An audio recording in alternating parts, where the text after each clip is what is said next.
গাজা যুদ্ধ বন্ধে ২০ দফা শান্তি পরিকল্পনা প্রকাশ করেন প্রেসিডেন্ট ডোনাল্ড ট্রাম্প। এতে সম্মত হয়েছেন ইসরায়েলের প্রধানমন্ত্রী বেঞ্জামিন নেতানিয়াহু। হামাসকেও তা মেনে নেওয়ার আহ্বান জানান প্রেসিডেন্ট। সোমবার ওভাল অফিসে নেতানিয়াহুর সঙ্গে বৈঠক শেষে সংবাদ সম্মেলনে ট্রাম্প সতর্ক করেন, হামাস প্রস্তাব প্রত্যাখ্যান করলে তাদের ধ্বংসের জন্য ইসরায়েলকে পূর্ণ সমর্থন দেবেন তিনি। প্রস্তাবিত ২০ দফার মধ্যে রয়েছে গাজায় তাৎক্ষণিক যুদ্ধবিরতি, ৭২ ঘণ্টার মধ্যে জিম্মি মুক্তি এবং বিনিময়ে প্যালেস্টাইনের বন্দীদের মুক্তি। এছাড়া হামাসের নিরস্ত্রীকরণ ও গাজায় অস্থায়ী শাসন ব্যবস্থা প্রতিষ্ঠার কথা বলা হয়েছে ট্রাম্পের পরিকল্পনায়, যার কার্যক্রম তদারকি করবে ট্রাম্পের নেতৃত্বে বোর্ড অব পিস। গাজায় যুদ্ধ বন্ধের জন্য প্রস্তাবিত পরিকল্পনা নিয়ে সোমবার হোয়াইট হাউসের ওভাল অফিসে ইসরায়েলের প্রধানমন্ত্রী বেঞ্জামিন নেতানিয়াহুর সঙ্গে দ্বিপাক্ষিক বৈঠক করেন প্রেসিডেন্ট ট্রাম্প। বৈঠকের পর সংবাদ সম্মেলনে ট্রাম্প দিনটিকে শান্তির জন্য একটি ঐতিহাসিক দিন হিসেবে আখ্যায়িত করেন। So today is a historic day for peace, and Prime Minister Netanyahu and I have just concluded an important meeting on many vital issues, including Iran. গাজায় যুদ্ধের অবসানে তার এই পরিকল্পনায় মধ্যপ্রাচ্যের দেশগুলোর অবিশ্বাস্য সমর্থন পাওয়ার দাবি করে প্রস্তাবে সম্মত হওয়ায় নেতানিয়াহুকে ধন্যবাদ জানান তিনি। I also want to thank Prime Minister Netanyahu for agreeing to the plan and for trusting that if we work together we can bring an end to the death and destruction that we've seen for so many years, decades, even centuries. Trump বলেন, Hamas এই প্রস্তাব মেনে নিয়ে জিম্মিদের মুক্তি দিলে সর্বোচ্চ ৭২ ঘণ্টার মধ্যে যুদ্ধ শেষ হবে। If accepted by Hamas, this proposal calls for the release of all remaining hostages immediately, but in no case more than 72 hours. প্রস্তাবের উল্লেখযোগ্য কয়েকটি শর্তের কথা তুলে ধরেন তিনি, যার মধ্যে গাজাকে নিরস্ত্রীকরণ একটি। জানান, এ বিষয়ে আরব ও মুসলিম দেশগুলো লিখিতভাবে প্রতিশ্রুতি দিয়েছে। To demilitarize Gaza, and that's quickly. Decommission the military capabilities of Hamas and all other terror organizations. Do that immediately. President আরো জানান, তার শান্তি পরিকল্পনা বাস্তবায়নের জন্য বোর্ড অব পিস নামে একটি আন্তর্জাতিক তদারকি সংস্থা গঠন করা হবে। নেতারা তাকে এটির নেতৃত্ব দেওয়ার অনুরোধ করেছেন বলেও দাবি করেন তিনি। The leaders of the Arab world and Israel and everybody involved asked me to do this, so it would be headed by a gentleman known as President Donald J. Trump of the United States. That's what I want, is some extra work to do, but it's so important that I'm willing to do it. পাশাপাশি প্রস্তাবটি প্রত্যাখ্যান করলে হামাসকে কঠিন পরিণতিরও হুঁশিয়ারি দেন Trump. Hamas rejects the deal, which is always possible. They're the only one left. Everyone else has accepted it. But I have a feeling that we're going to have a positive answer. But if not, as you know, Bibi, you'd have our full backing to do what you... ট্রাম্পের পরিকল্পনায় পূর্ণ সমর্থন জানিয়ে এটিকে মধ্যপ্রাচ্যে শান্তি এগিয়ে নেওয়ার জন্য একটি গুরুত্বপূর্ণ পদক্ষেপ হিসেবে আখ্যায়িত করেন Netanyahu. I support your plan to end the war in Gaza, which achieves our war aims. It will bring back to Israel all our hostages. তিনি জানান, এই পরিকল্পনা তার সরকারের যুদ্ধ পরবর্তী নীতির সঙ্গে সামঞ্জস্যপূর্ণ। Everybody asks, what is your plan for the day after Hamas? Here's our plan. Pass it in the cabinet. Netanyahu বলেন, গাজাকে অস্ত্রমুক্ত করার পর হামাস বা প্যালেস্টিনিয়ান অথরিটি এর শাসন কাজ পরিচালনা করতে পারবে না, এটাই শেষ কথা। Now, if this international body succeeds, we will have permanently ended the war. এর আগে প্রেসিডেন্ট ট্রাম্পের ২০ দফা প্রস্তাবের বিস্তারিত প্রকাশ করে হোয়াইট হাউস, যাতে বলা হয় গাজা একটি অস্থায়ী অন্তর্বর্তীকালীন শাসন ব্যবস্থার অধীনে পরিচালিত হবে, যা একটি টেকনোক্রেটিক ও অরাজনৈতিক প্যালেস্টিনিয়ান কমিটির মাধ্যমে গঠিত হবে, যার তত্ত্বাবধান ও নজরদারি করবে বোর্ড অব পিস। ট্রাম্পের নেতৃত্বে এই বোর্ডে ব্রিটেনের সাবেক প্রধানমন্ত্রী টনি ব্লেয়ারও থাকবেন। গাজা যুদ্ধের সমাপ্তিতে প্রেসিডেন্ট ট্রাম্পের ২০ দফা শান্তি পরিকল্পনা মধ্যপ্রাচ্যকে ধ্বংস করার শামিল। সামাজিক মাধ্যমে এমন প্রতিক্রিয়া দিয়েছেন প্যালেস্টাইন ইসলামিক জিহাদ গ্রুপের প্রধান জিয়াদ আল নাখালা। তবে হামাস কর্মকর্তা মাহমুদ মারদাই আল জাজিরাকে বলেছেন, ট্রাম্পের পূর্ণাঙ্গ লিখিত পরিকল্পনা তারা এখনও হাতে পাননি। এদিকে মধ্যপ্রাচ্য বিষয়ক দূত স্টিভ উইটকফ সাংবাদিকদের জানিয়েছেন, প্রেসিডেন্টের উদ্যোগে ওই অঞ্চলে শান্তি প্রতিষ্ঠায় ভীষণ আশাবাদী তিনি। ওদিকে ফ্রান্সের প্রেসিডেন্ট ইমানুয়েল ম্যাক্রো এবং ইটালির প্রধানমন্ত্রী জর্জা মেলানি এক্স বার্তায় ট্রাম্পের শান্তি পরিকল্পনায় আশাবাদ জানিয়েছেন। সেই সাথে হামাসকে এটি মেনে নিয়ে জিম্মি মুক্তি দিতে আহ্বান জানিয়েছেন। ওদিকে সৌদি আরব, কাতার, ইজিপ্ট, তুর্কি এবং পাকিস্তানের পররাষ্ট্রমন্ত্রীরা যৌথ এক বিবৃতিতে প্রেসিডেন্টের শান্তি উদ্যোগের প্রশংসা করেছেন। চলতি সেপ্টেম্বর মধ্যপ্রাচ্যের জন্য বেশ ঘটনাবহুল।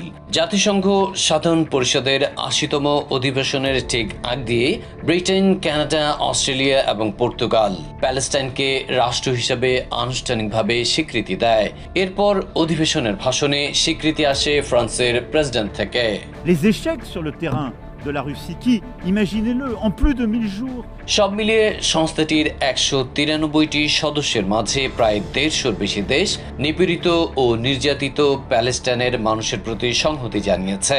নিরাপত্তা পরিষদের স্থায়ী ৫টি সদস্যের মাঝে আমেরিকা ছাড়া সবার দ্ব্যর্থহীন সমর্থনও পেয়েছে তারা। কিন্তু বিষয়টিকে একেবারেই ভালো চোখে দেখছেন না প্রেসিডেন্ট ডোনাল্ড ট্রাম্প। সোমবার ওভাল অফিসে ইসরায়েলি প্রধানমন্ত্রী বেঞ্জামিন নেতানিয়াহুর সঙ্গে যৌথ সংবাদ সম্মেলনে সেই কথাই স্পষ্টভাবে জানিয়ে দিলেন ট্রাম্প। এদিন মধ্যপ্রাচ্যে শান্তি প্রচেষ্টায় ২০ দফা পরিকল্পনার ঘোষণা দিয়েছেন তিনি। এতে আপাত দৃষ্টিতে গাজাকে লাস ভেগাসের মতো বিলাসবহুল পর্যটন কেন্দ্র বানানোর পরিকল্পনা থেকে সরে এসেছেন প্রেসিডেন্ট। অবরুদ্ধ উপত্যকায় অবিলম্বে যুদ্ধবিরতি, ৭২ ঘন্টার মধ্যে জিম্মি মুক্তি, বিনিময়ে প্যালেস্টিনিয়ান বন্দীদের মুক্তি, এছাড়া হামাসকে নিরস্ত্রীকরণ ও গাজায় অস্থায়ী শাসন ব্যবস্থা প্রতিষ্ঠার কথা বলা হয়েছে নতুন এ পরিকল্পনায়। গোটা এ প্রক্রিয়ার তদারকির দায়িত্বে থাকবে ট্রাম্পের নেতৃত্বে বোর্ড অব পিস। কিন্তু গাজা যুদ্ধের সমাপ্তিতে প্রেসিডেন্টের ২০ দফা শান্তি পরিকল্পনা মধ্যপ্রাচ্যকে ধ্বংস করার শামিল বলে সামাজিক মাধ্যমে প্রতিক্রিয়া দিয়েছেন প্যালেস্টাইন ইসলামিক জিহাদ গ্রুপের প্রধান জিয়াদ আল নাখালা। তবে হামাস কর্মকর্তা মাহমুদ মারদাই আল জাজিরাকে বলেছেন, ট্রাম্পের পূর্ণাঙ্গ লিখিত পরিকল্পনা হাতে পেলেই এই বিষয়ে মন্তব্য করবে সশস্ত্র সংগঠনটি। এদিকে মধ্যপ্রাচ্য বিষয়ক দূত স্টিভ উইটকপ সাংবাদিকদের জানিয়েছেন, প্রেসিডেন্টের উদ্যোগে ওই অঞ্চলে শান্তি প্রতিষ্ঠায় ভীষণ আশাবাদী তিনি। হোয়াইট হাউসের বাইরে এদিন বিভিন্ন প্রশ্নের জবাব দিচ্ছিলেন তিনি। ওদিকে ফ্রান্সের প্রেসিডেন্ট ইমানুয়েল ম্যাক্রো এবং ইতালির প্রধানমন্ত্রী জর্জিয়া মেলানি এক্স বার্তায় ট্রাম্পের শান্তি পরিকল্পনায় আশাবাদ জানিয়েছেন। সেই সাথে হামাসকে এটি মেনে নিয়ে জিম্মি মুক্তি দিতে আহ্বানও জানিয়েছেন। এছাড়া সৌদি আরব, কাতার, ইজিপ্ট, তুর্কি এবং পাকিস্তানের পররাষ্ট্রমন্ত্রীরা যৌথ এক বিবৃতিতে প্রেসিডেন্টের শান্তি উদ্যোগের প্রশংসা করেছেন। তারা বলছেন এতে উচ্ছেদের শিকার হবেন না প্যালেস্টিনিয়ানরা। এছাড়া ওয়েস্ট ব্যাংকেও ইসরায়েলি দখলদারিত্ব সম্প্রসারণে ট্রাম্পের বিরোধিতাকে সাধুবাদ জানিয়েছেন তারা। অন্যদিকে প্রেসিডেন্টের বোর্ড অব পিসের অন্যতম সদস্য সাবেক ব্রিটিশ প্রধানমন্ত্রী টনি ব্লেয়ার এক বিবৃতিতে মধ্যপ্রাচ্যে শান্তি প্রতিষ্ঠায় ট্রাম্পের ২০ দফাকে সাহসী উদ্যোগ বলে অভিহিত করেছেন। ওদিকে ডেমোক্রেটিক সেনেটর জন ফ্যাটারম্যান নতুন এই শান্তি পরিকল্পনাকে গাজার মানুষের জন্য বড় সুযোগ হিসেবে দেখছেন। বিশেষ করে হামাস এর চেয়ে ভালো প্রস্তাব আর পাবে না বলেই মনে করেন তিনি। এদিকে আন্তর্জাতিক সম্পর্ক বিশেষজ্ঞরা ট্রাম্পের শান্তি পরিকল্পনার রোডম্যাপে মিশ্র প্রতিক্রিয়া জানিয়েছেন। কেউ কেউ বলছেন নেতানিয়াহু যুদ্ধকে পুঁজি করেই আবারও নির্বাচিত হওয়ার স্বপ্ন দেখছেন, কিন্তু সংশ্লিষ্ট প্রতিটি পক্ষকে এই বিষয়ে রাজি করানো সহজ হবে না। The conflict in Gaza and prevents further civilian casualties is a positive development. I think that it is a win for everybody. আবার কোন বিশ্লেষকের মতে যুদ্ধের সমাপ্তি ঘটানোই মূল লক্ষ্য হওয়া উচিত। এর ফলে সেখানকার মানুষের ভোগান্তি দূর হবে, আর এতে ট্রাম্পের পাশাপাশি ব্লেয়ার থাকায় তারা আরো বেশি আশান্বিত। স্বজনদের ফিরে পেতে গাজায় যুদ্ধবিরতির দাবিতে প্রতিদিনই তেল আবিব সহ বিভিন্ন এলাকায় বিক্ষোভ করছে জিম্মিদের স্বজনরা। এমনকি নেতানিয়াহুর ভাষণ চলাকালে জাতিসংঘেও তারা বিক্ষোভ করেছে। এবার হোয়াইট হাউসে নেতানিয়াহুর সাথে বৈঠকের আগে প্রেসিডেন্ট ট্রাম্পকে চিঠি লিখে যুদ্ধবিরতি চুক্তির পরিকল্পনায় অটল থাকার আহ্বান জানিয়েছে জিম্মি স্বজনদের সংগঠন হোস্টেজ ফ্যামিলি ফোরাম। রবিবার জিম্মি ও নিখোঁজ ইসরায়েলিদের পরিবারের সংগঠন হোস্টেজেস অ্যান্ড মিসিং ফ্যামিলি ফোরামের প্যাডে লেখা চিঠিতে নেতানিয়াহুর যুদ্ধ পরিচালনার নীতি প্রত্যাখ্যান করে ট্রাম্পকে জোরালো পদক্ষেপ নিতে ও শান্তি চুক্তিতে দৃঢ় থাকার অনুরোধ জানায় হামাসের হাতে বন্দী ইসরায়েলিদের স্বজনরা। চিঠিতে বলা হয় 48 জিম্মির পরিবার ভয়াবহ অগ্নি পরীক্ষার মধ্য দিয়ে দিন পার করছে, তবে তারা প্রেসিডেন্ট ট্রাম্পের অবদানকে ভুলবে না। ট্রাম্পের যুদ্ধবিরতির পরিকল্পনা জিম্মিদের ফিরিয়ে আনা এবং যুদ্ধ চিরতরে শেষ করার প্রয়োজনীয়তা তুলে ধরেছে। হোস্টেজ ফ্যামিলি ফোরাম বলছে, প্রেসিডেন্ট ট্রাম্প ক্ষমতায় আসার শুরুতেই এটি হওয়া উচিত ছিল, তবুও প্রেসিডেন্ট ট্রাম্পের সাহসী ঘোষণায় তারা আশাবাদী। সোমবার প্রধানমন্ত্রী নেতানিয়াহুর সাথে বিষয়টি আলোচনায় থাকবে উল্লেখ করে চিঠিতে প্রেসিডেন্ট ট্রাম্পকে প্রস্তাবিত শান্তি পরিকল্পনা বানচালের যে কোনো প্রচেষ্টার বিরুদ্ধে পদক্ষেপের আহ্বান জানানো হয়। পারমাণবিক কর্মসূচি ঘিরে জাতিসংঘের স্ন্যাপব্যাক প্রক্রিয়া কার্যকর হওয়ার পর ইরানের উপর নিষেধাজ্ঞা পুনর্বহাল করেছে ইউরোপিয়ান ইউনিয়ন। এই নিষেধাজ্ঞার আওতায় ইরানের অপরিশোধিত তেল কেনা, পরিবহন এবং স্বর্ণ ও কিছু নৌ সরঞ্জাম সরবরাহ নিষিদ্ধ হবে। পাশাপাশি ইরানের বেশ কিছু ঊর্ধ্বতন কর্মকর্তার উপর ভ্রমণ নিষেধাজ্ঞা কার্যকর হতে পারে, যা 2015 সালের আগে ইরানের ওপর আরোপিত ইইউর নিষেধাজ্ঞায় অন্তর্ভুক্ত ছিল। তবে ইইউর বিবৃতিতে কূটনৈতিক আলোচনার দরজা উন্মুক্ত থাকবে বলেও উল্লেখ করা হয়।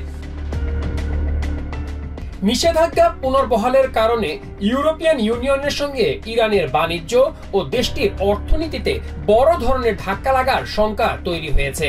তবে পশ্চিমা নিষেধাজ্ঞায় বিচলিত নন বলে জানিয়েছেন ইরানের প্রেসিডেন্ট মাসুদ পেজেশকিয়ান। তারা নিষেধাজ্ঞার মাধ্যমে ইরানিদের নতজানু করতে চায়, কিন্তু এটি একটি দিবাস্বপ্ন। আমরা যদি ঐক্যবদ্ধ থাকি, হাতে হাত মিলিয়ে কাজ করি, তাহলে আমাদের ভয়ের কিছু নাই। সোমবার দেশটির রাজধানী তেহরানে এক অনুষ্ঠানে ইউরোপিয়ানদের প্রধান মিত্র আমেরিকা ও ইসরায়েলের কঠোর সমালোচনা করেন ইরানি প্রেসিডেন্ট। পুরো মধ্যপ্রাচ্যে অশান্তির জন্য ইসরায়েলকে দায়ী করে ওয়াশিংটনের ওপর পৃষ্ঠপোষকতার অভিযোগ আনেন তিনি। এটি এমন একটি দেশ যেটি পুরো অঞ্চলে বিশৃঙ্খলা করে যাচ্ছে। আমাদের উপর 12 দিনের যুদ্ধ চাপিয়ে দিল। নিরাপত্তা পরিষদ নিন্দাও জানাতে পারেনি, কারণ সেখানে আমেরিকা আছে। তারা ভিটো দেয়। আমরা এই অঞ্চলে, এই সমাজে বসবাস করতে চাই, কিন্তু তারা আমাদের নিষেধাজ্ঞা দেয়।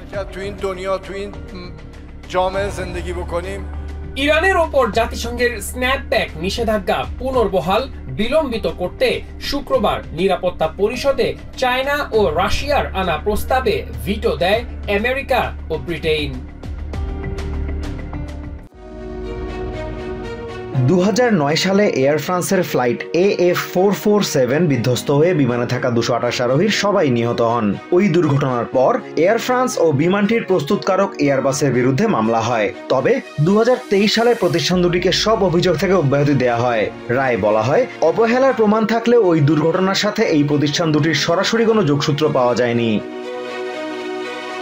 তবে ওই রায়ের বিরুদ্ধে রাষ্ট্রপক্ষের আবেদনের পরিপ্রেক্ষিতে সোমবার ফ্রান্সের একটি আপিল আদালত এই মামলার কার্যক্রম আবারও শুরু করেছে।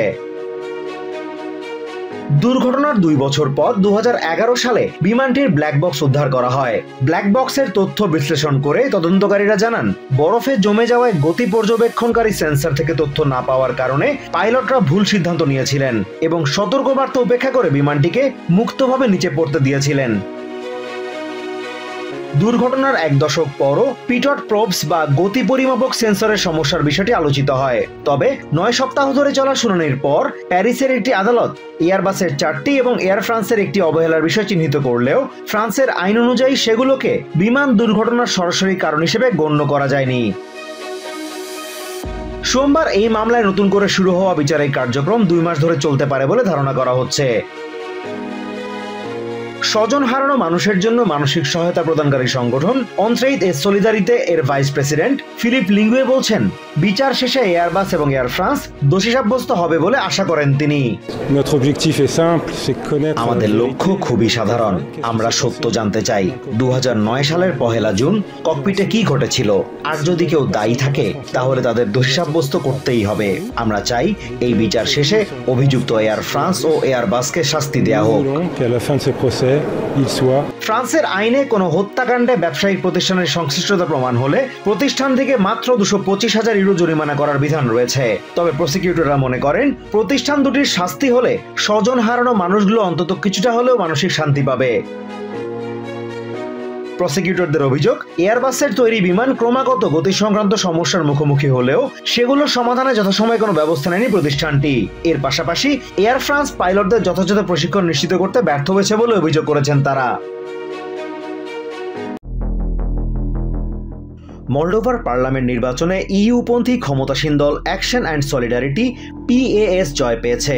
প্রতিপক্ষ রুশপন্থী জোট প্যাট্রিয়টিক ব্লকের বিরুদ্ধে হাড্ডাহাড্ডি লড়াইয়ের পূর্বাভাস থাকলেও অনেকটা একপেশে নির্বাচনে বিপুল ভোটে জয় পেয়েছে বর্তমান প্রেসিডেন্ট মায়া সান্দুর দল।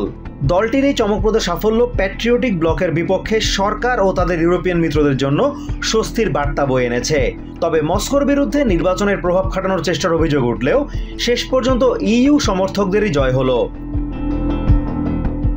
সোমবার ভোট গণনা শেষে দেখা গেছে PAS পেয়েছে 50.16% ভোট। অন্যদিকে রুশপন্থী প্যাট্রিয়টিক ব্লক পেয়েছে মাত্র 24.19%। এদিকে তাৎক্ষণিক প্রতিক্রিয়ায় PAS নেতা ইগর গ্রোসু তার দলকে দেশের জন্য গুরুত্বপূর্ণ এই নির্বাচনে জয়যুক্ত করায় ভোটারদের প্রতি কৃতজ্ঞতা প্রকাশ করেছেন। তিনি বলেছেন, নির্বাচনের এই ফলাফল প্রমাণ করে রাশিয়াকেও হারানো সম্ভব। আপনাদের সবার প্রতি আমরা কৃতজ্ঞ। নির্বাচন বানচালের এত অপচেষ্টার পরও আপনারা ভোট দিয়ে আমাদের জয়ী করেছেন। মলডোভার মতো একটি অপরিচিত দেশ সারা বিশ্বকে চমকে দিয়েছে। আমরা প্রমাণ করেছি সবাই এক হলে রাশিয়ার মতো একটি দেশকেও হারানো সম্ভব। অন্যদিকে দেশটির সাধারণ মানুষ, বিশেষ করে তরুণ ভোটাররা নির্বাচনের এই ফলাফলকে স্বাগত জানিয়েছে। অ্যানা মারিয়া ওরসু নামে এই শিক্ষার্থী তার দেশের উজ্জ্বল ভবিষ্যতের বিষয়ে আশাবাদী। And I think a lot of young people started to go vote, me included. I voted for the first time, and I think we have a bright future ahead of us. Emilia Lupascu নামে এই প্রবীণ ভোটারের দাবি, নির্বাচন সুষ্ঠু ও নিরপেক্ষ হয়েছে। না, নির্বাচনে কোনো কারচুপি হয়নি, একেবারেই না। বিষয়টি বহুবার যাচাই করা হয়েছে, অনেক আলোচনা হয়েছে। এই নির্বাচন ছিল খুবই গণতান্ত্রিক এবং সুন্দর। আমি আনন্দিত যে আমাদের দেশ ইউরোপিয়ান ইউনিয়নের সদস্য হতে যাচ্ছে। মলডোভার জনগণ এই নির্বাচনের মধ্য দিয়ে ইউরোপিয়ান ইউনিয়নের সাথে যুক্ত হওয়ার পক্ষে রায় দিয়েছে দাবি করে সাধারণ ভোটারদের শুভেচ্ছা জানিয়েছেন ইউরোপিয়ান কমিশনের president Ursula von der Leyen. তবে রাশিয়া নির্বাচনের এই ফলাফল নিয়ে প্রশ্ন তুলে অভিযোগ করেছে, রাশিয়ায় অবস্থানকারী মলডোভার হাজার হাজার নাগরিককে ভোটাধিকার প্রয়োগ করতে দেয়া হয়নি। আমরা যা দেখেছি এবং যা জানি তার ভিত্তিতে নিশ্চিতভাবেই বলা যায়, রাশিয়ান ফেডারেশনে মলডোভার শত হাজার ভোটার ভোটাধিকার থেকে বঞ্চিত হয়েছেন। কারণ তাদের জন্য মাত্র 2টি ভোট কেন্দ্র খোলা ছিল, তাই অনেক ভোটারই ভোট দেওয়ার সুযোগ পাননি। সরাসরি নির্বাচনের এই ফলাফল প্রত্যাখ্যান না করলেও ক্রেমলিন মুখপাত্র দিমিত্রি পেসকভ দাবি করেন, মলডোভার অনেক রাজনৈতিক দল এই নির্বাচনে কারচুপির অভিযোগ তুলেছে। ঘূর্ণিঝড় গ্যাব্রিয়েলার প্রভাবে ভারী বৃষ্টিতে স্পেনের জারাগোজা এবং ভ্যালেন্সিয়া অঞ্চলে বন্যা দেখা দিয়েছে। ওই অঞ্চলের বিভিন্ন এলাকায় পানিবন্দী লোকজনকে উদ্ধারে কাজ করছে জরুরি উদ্ধার কর্মীরা। জারাগোজা প্রদেশে একটি পানিবন্দী পরিবারকে বাড়ির ছাদে আশ্রয় নিতে দেখে উদ্ধারকারীরা তাদের নিরাপদ আশ্রয় সরিয়ে নেয় বলে জানান দলটির সদস্য দিয়েগো ইডো। আমরা একটি পরিবারকে উদ্ধার করেছি যারা তাদের বাড়ির উপরের তলায় আটকে ছিল। নিচতলা এবং গাড়িগুলো পানিতে ডুবে গিয়েছিল। আমরা তাদের সেই বিপদ থেকে বের করে এনেছি যাতে তারা নিরাপদ স্থানে যেতে পারে। ভ্যালেন্সিয়ার বাসিন্দা লুসিয়া পিকারেস নামে এই শিক্ষার্থী জানায়, ভারী বৃষ্টি ও আকস্মিক বন্যার কারণে স্থানীয় বাসিন্দাদের মধ্যে আতঙ্ক ছড়িয়ে পড়ে। গত বছর ভ্যালেন্সিয়ায় এমন আকস্মিক বন্যায় 2 শতাধিক মানুষ প্রাণ হারায়। খুব জোরে বৃষ্টি হচ্ছিল, রাস্তাগুলো পানিতে ভরে গিয়েছিল আর চারদিকে ছিল আতঙ্ক, কারণ আমরা জানতাম না আগের বারের মতো কিছু আবার ঘটবে কিনা। রবিবার দিবাগত রাতভর ভারী বৃষ্টি হয়েছে ভ্যালেন্সিয়ার আলডায়া মিউনিসিপ্যালিটিতে। রাতের বৃষ্টিপাতের ক্ষয়ক্ষতির চিত্র স্পষ্ট হতে শুরু করে সোমবার ভোরে আলো ফোটার পর থেকে। ক্লোটিল্ডে গারেরো নামে সেখানকার বাসিন্দা জানান, বন্যার আতঙ্কে সারা রাত ঘুমাতে পারেননি তিনি। গত রাতে আমি প্রচন্ড ভয় পেয়েছি, সারা রাত ছুটোছুটি করেছি আর বারবার বোঝার চেষ্টা করেছি কোথাও থেকে পানি আসছে কিনা। 11 মাস আগেও এমন এক রাতে আমি আমার সবকিছু হারিয়েছিলাম। আলডায়ার মেয়র গিয়েরমো লুহান জানান, অতি বৃষ্টির ফলে বাঁধ উপচে পানি লোকালয়ে ঢুকে পড়ে, তবে প্রাণহানির মতো কোনো ঘটনা ঘটেনি বলে জানান তিনি। রাতটি ছিল অত্যন্ত কঠিন। যে ঝড় আমরা সহ্য করেছি তা ছিল ভয়াবহ। শব্দ এতটাই তীব্র ছিল যে কানে তালা লেগে যাচ্ছিল। বজ্রপাত আর বিদ্যুৎ চমক আমাদের স্তব্ধ করে দিয়েছিল। ভারী বৃষ্টিতে আলডায়ার বোনায়ার এলাকার বাঁধ উপচে পড়ে। স্পেনের রাষ্ট্রীয় আবহাওয়া এজেন্সি AEMET জানিয়েছে, ঘূর্ণিঝড় গ্যাব্রিয়েলের প্রভাবে রবিবারের মতো সোমবারেও স্পেনের পূর্বাঞ্চলের বিস্তীর্ণ এলাকা জুড়ে ভারী বৃষ্টি হতে পারে। নিউ ইয়র্ক থেকে সম্প্রচারিত TVN 24 টেলিভিশন বিশ্বজুড়ে বাঙালির কণ্ঠস্বর।